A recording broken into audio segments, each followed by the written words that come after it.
I was changing my clothes and suddenly the door burst open. I screamed and grabbed whatever I could to cover myself.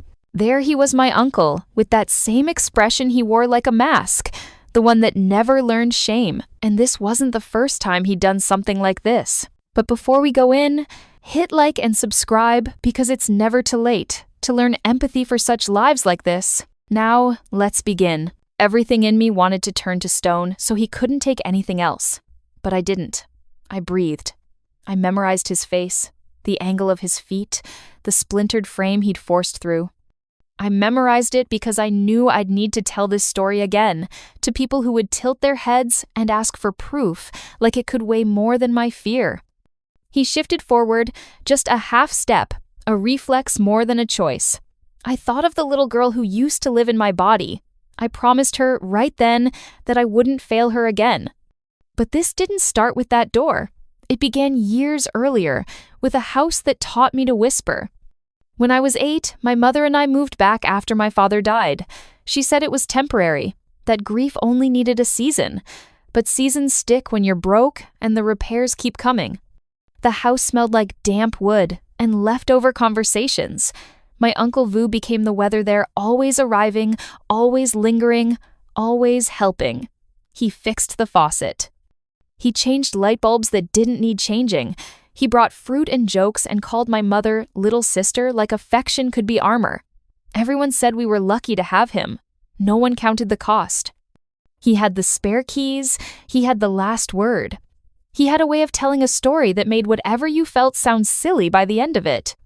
The first time, I was 9. He opened my door without knocking while I was drawing. He leaned in the frame, blocking light, and looked not at the paper but at me. "You're getting so big," he said, voice dipped in sugar. He left, and the room felt less mine. I told my mother. She didn't meet my eyes. "He's awkward," she said, soft, as if the word could sand the edges off what had happened. "He means well. Awkward." It became a permission slip that he wrote, and everyone else signed. At 11, I started pushing a chair under the doorknob at night. Sometimes I woke to the soft test of the handle. If he realized I was awake, he smiled, caught, but not sorry, and called through the door. "Just checking the windows." I learned to hate that phrase. Windows were never what he checked. At 13, he came in while I was changing for school. I froze and covered myself, every nerve fraying. He didn't leave. He lingered a breath too long, one of those breaths that steals years. Then he clucked his tongue about modesty, like I had failed him, and left. I told my mother again. She said she would talk to him. Dinner came, dessert came. Nothing else did. By 15, avoidance was my sport. I mapped his habits like a soldier. I timed showers to his errands. I listened for his car. That house trained me to live like a perimeter, always scanning, always calculating, always blaming myself when I slipped. University was oxygen. I grew my voice in the spaces far from him. I learned words that tasted like metal in my mouth but made sense on the page. Boundary, grooming, consent. I started sleeping without a chair at the door. Then his daughter, the cousin who felt like a sister, called to say she was engaged, and my mother begged me to come early to help. "It will be good," she said. "We'll be together." Families like ours rely on that word together, as if it's a virtue even when it's a noose. On the bus home, I made a list on the back of my ticket. A list that wasn't for a party. Replace the lock. Put an eye in the room that doesn't blink. Tell someone who won't flinch. Write everything down. Don't apologize for breathing. The first day back, I bought a real lock and a screwdriver that bit my hand. I installed it quietly. The click sounded like a sentence, finally ending with a period. I hid a tiny camera high on my bookshelf, aimed straight at the door. I texted Lynn, my friend, with a spine like a metronome and told her everything. She said, "Call me at 9 every night. If you don't pick up, I'll be there in 10. She meant it. He arrived that afternoon with a basket of mangoes and a grin that wanted to be a spotlight. He called me my brilliant niece, like naming could make me his. He reached for a hug. I stepped back. He laughed, told everyone I was dramatic, and the room laughed because it was easier to laugh than to choose a side. That night, when the cicadas pressed heat into the walls, I heard his paws outside my door. the new lock held under the soft test of his hand. He waited a beat, then left. The camera caught it. The small red eye glowed like a secret that finally had witnesses. For 3 days, the pattern repeated. The pause, the handle, the retreat. In the morning, he joked about my city habits at breakfast and asked if I still had nightmares. As if anxiety were a quaint relic I'd brought back as a souvenir, I kept my face smooth and my notebook open. I wrote down times. I wrote down dates. I walked through the old photo albums, the ones that smelled like mildew and denial, and pulled every picture where his proximity was a story. His hand on my shoulder, his arm unerased around my waist, his smile too close to my ear. I printed them and labeled them. People can debate feelings. They trip over patterns. The house made its demands cooking, cleaning, errands, and I met them with a steadiness that was new. My mother watched me with a worry she tried to hide in chores. When I asked her plainly why he had keys to every room, she said, "He helps me with things your father used to do." Then she turned the burner higher as if louder flame could drown the quiet I had set on the table. I went across the street to Mr. Thon, who knew the neighborhood the way trees know wind. He sat by his window with a teacup and the patience of the retired. "You grew into your eyes," he said, like it was a fact I needed. When I asked if he'd ever seen my uncle arrive late, he nodded. Leaves late, too, often empty-handed. Leaves heavier. He didn't say what I was asking. He didn't have to. I wrote his number on a sticky note and taped it to my wall with Lynn's. 2 things went wrong in the middle of that week, and both almost undid me. First, the camera's SD card corrupted itself the morning after a long night of door testing. I stared at the error message and felt the bottom drop out. I wanted to shatter the little traitor and all the fragile faith I had put in plastic. Instead, I sat down and breathed until the room slowed. I bought 2 new cards. I texted the footage I did have to Lynn and backed it up to a drive I kept in my pocket. If you can't trust one witness, you bring more. The second wrong thing was my mother. She found my gray notebook on the table and opened it. She read the list of dates and times and how many seconds he stood at my door. She read the line where I wrote, "If he breaks in, scream first, then call Lynn." She pressed the cover closed like it might bite. "This is too much," she said. "You're making something ugly bigger." The words hit me like cold water. "I'm measuring it," I said, "so we can stop pretending it's small." She shook her head, washed a bowl that was already clean, and left the room. There are betrayals that look like shrugs. And then Mai told me the truth that changed my spine. We were shelling beans at the sink when she said, without looking at me, "He used to come into my room at night when I was 12. She said it like remembering a bus schedule, flat, functional, because if she gave it emotion, it would eat her whole. He said he was checking the window. He stood there, breathing. I pretended to be asleep. She swallowed and forced a laugh. I still can't sleep with my door closed. My hands stilled. The noise of the house rolled on pots, TV, voices. I turned to her and said, "We're ending this." She stared at me for a long second, and then she nodded like a decision had slid into place. The night before the party, small things sharpened. The rain arrived thick. The house creaked like a ship. My mother set the good tablecloth and ironed it twice. He lingered in the kitchen, telling a story about work that sounded like a confession if you tilted your head, and everyone laughed at the right places.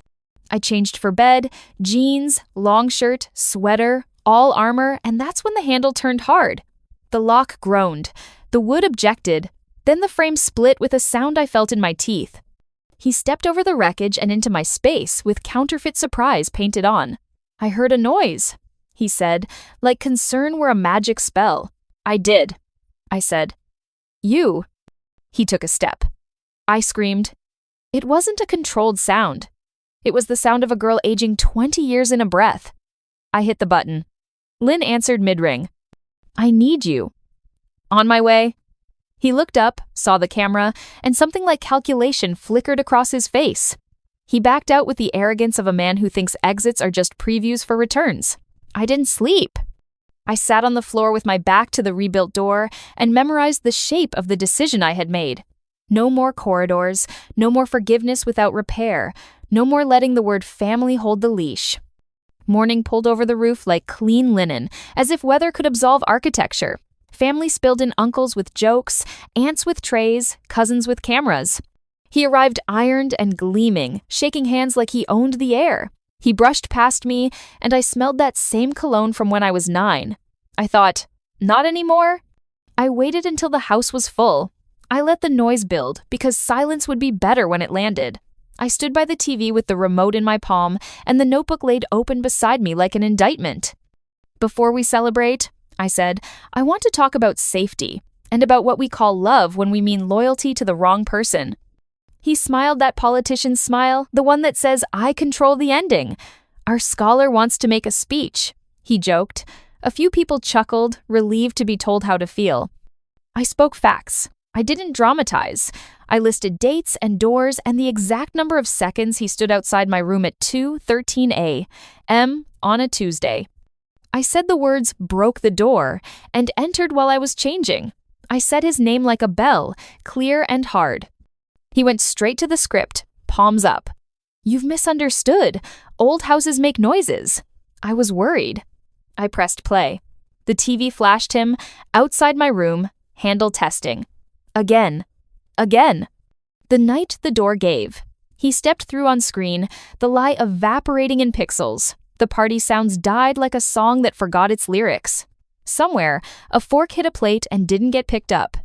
Mai's voice came next, thin and true. When I was 12, he came into my room at night.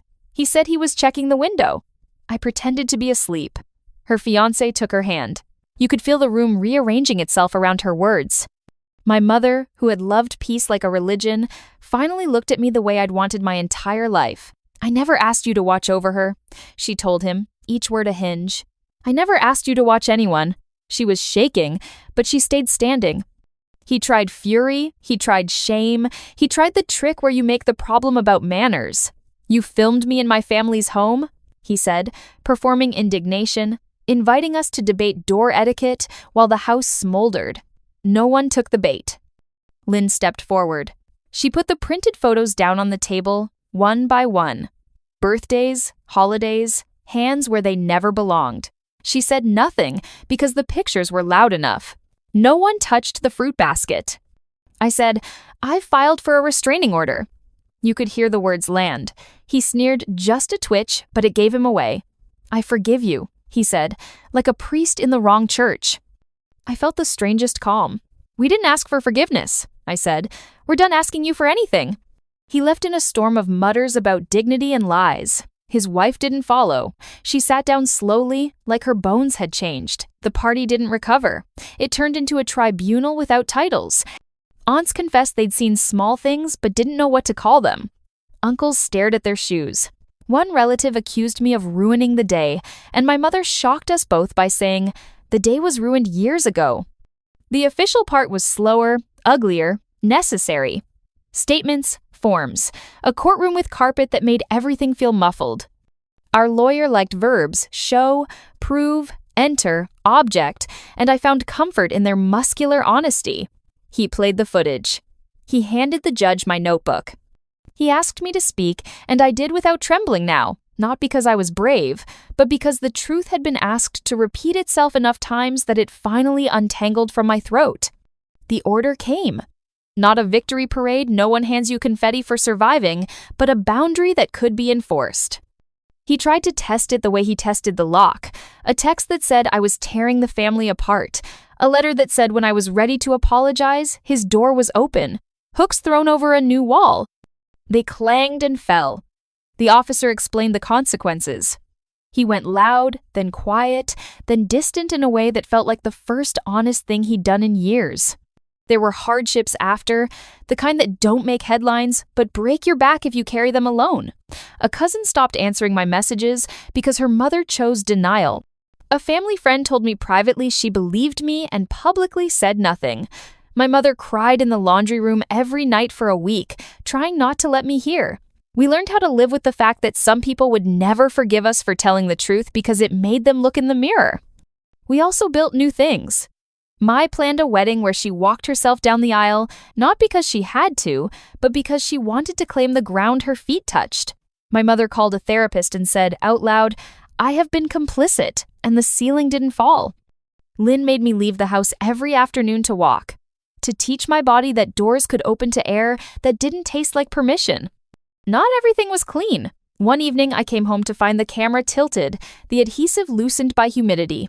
Panic shot through me. Had someone been in here? I checked the footage. A gecko had knocked it during a hunt for moths. I laughed until I cried, letting the absurd relieve the coil of dread. Fear teaches you to expect him in every shadow. Healing teaches you to turn on the light anyway. And still, some nights my bones wake before I do at the sound of a handle that isn't turning. I sit up, breathe, put my palm against the lock, feel the cool metal answer me. On those nights, I talk to the girl I used to be. I tell her we kept our promise.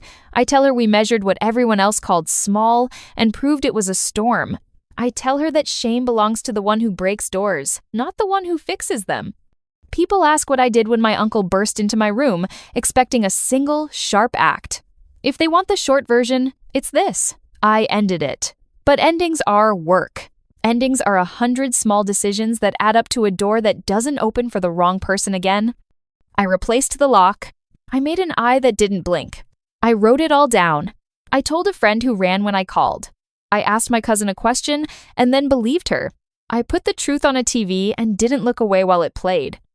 I watched people I loved choose. Some of them chose me, some didn't. I filed papers and sat in rooms with humming fluorescents. I told the story until it stopped owning my throat. I built a life that doesn't apologize for taking up space. He broke the door. I rebuilt the house. The next time he reached for the handle out of habit, out of arrogance, out of that belief that he is the center of whatever room he enters, he met the thing I made, cold, unyielding, and final. The latch clicked from the inside. The season changed, and for the first time, it stayed changed.